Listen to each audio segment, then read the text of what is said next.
First തന്നെ നമുക്ക് 3 സിറ്റുവേഷൻസിൽ stop ചെയ്യാം. ഏറ്റവും ഫസ്റ്റ് നമ്മുടെ ഉദ്ദേശം അയാളുടെ ജീവൻ കൊണ്ടുവരലെ രക്ഷിക്കുക എന്നുള്ളതാണ്. അയാളുടെ റെസ്പോൺസ്. ഈ റെസ്പോൺസ് എന്നുള്ളത് ഒരിക്കലും ഒരു ചുമയോ ഒരു അനക്കവോ എന്ന് വെറുതെ നിർത്താൻ പാടില്ല. കാരണം നമുക്കിപ്പോൾ പുതിയ രീതിയിൽ കാർഡിയാക് അറസ്റ്റിൻ്റെ ഏറ്റവും പുതിയ അപ്ഡേഷനിൽ പറയുന്നതെന്ന് പറഞ്ഞാൽ അതിൻ്റെ ലക്ഷണം എന്ന് പറയുന്നത് ഗ്യാസ്പിംഗ് എന്ന് പറയുന്നത് മരണവെപ്രാളം എന്നൊരു പെടച്ചിൽ കാണിക്കില്ല ആ രീതിക്ക്. കാരണം ചിലപ്പോൾ അയാൾ ആ മരണവെപ്രാളം അവസാനം കാണിച്ചതായിരിക്കും ആ പെടച്ചിൽ. അപ്പോൾ ആ പെടച്ചിലോ ചുമയോ ചുമച്ചെന്ന് പറഞ്ഞാൽ നിർത്താവോ? ഇല്ല, അയാളുടെ പൾസ് ചെക്ക് ചെയ്യണം. അത് ആര് ചെക്ക് ചെയ്യണം? ഈ CPR ചെയ്തുകൊണ്ടിരിക്കുന്നത് ഞാനാണ്? ഇല്ല, എൻ്റെ ഓപ്പോസിറ്റ് അടുത്തത് ചെയ്യാനിരിക്കുന്ന ആള് ഞങ്ങൾ ഇത് വന്നാൽ ഉടനെ പൾസ് ചെക്ക് ചെയ്യാം. പൾസ് വന്നാൽ നമുക്ക് ഉറപ്പിക്കാൻ അയാൾ വന്നു എങ്കിലും നമ്മൾ ചെയ്തുകൊണ്ടിരിക്കുന്ന ആ സൈക്കിൾ അവിടെ കംപ്ലീറ്റ് ചെയ്തിട്ട് നിർത്താൻ പാടുള്ളൂ. ഇത് ആദ്യത്തെ കണ്ടീഷൻ. നമ്മുടെ പേഷ്യൻ്റ് റെസ്പോണ്ട് ചെയ്യും. ഇത് നിങ്ങൾ കുറേ നേരം ചെയ്തുകൊണ്ടിരിക്കുക. Patient respond ചെയ്തുകൊണ്ടേ ഇരിക്കുമോ?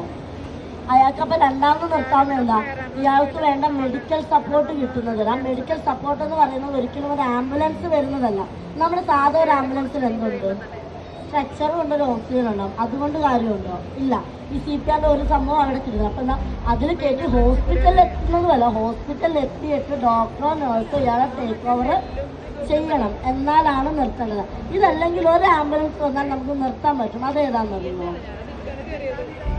സൗകര്യങ്ങളുള്ള D ലെവൽ ആംബുലൻസ് പോലെ നമ്മളിവിടെ പുറത്തുണ്ട്. നിങ്ങൾക്ക് വേണമെങ്കിൽ കാണാൻ പറ്റും. നമ്മുടെ ഗവൺമെൻറ് ഹോസ്പിറ്റലിലാണെന്ന് തോന്നുന്നു. ആ പുറത്ത് കിടക്കുന്ന കണ്ടായിരുന്നു. അപ്പോൾ അതിൽ എന്താ പറയുക, ഒരു ICUവിന് വേണ്ട എല്ലാ കാര്യങ്ങളും അല്ലെങ്കിൽ വെന്റിലേറ്റർ സപ്പോർട്ട് ഉൾപ്പെടെയുള്ള ആംബുലൻസ് ഉള്ളത്. ആ ആംബുലൻസ് ആണ് വരുന്നതെങ്കിൽ ഒരു നേഴ്സോ അല്ലെങ്കിൽ EMT ടെക്നീഷ്യൻ ഉണ്ട്, അതായത് എമർജൻസി മെഡിക്കൽ ടെക്നീഷ്യൻ ഉണ്ട്. അപ്പോൾ അയാൾ വന്ന് നമുക്ക് അയാൾക്ക് ഹാൻഡ് ഓവർ ചെയ്താൽ മതി, പരിപാടി കഴിഞ്ഞു. അപ്പോൾ ആദ്യത്തെ കേസ് എന്താ?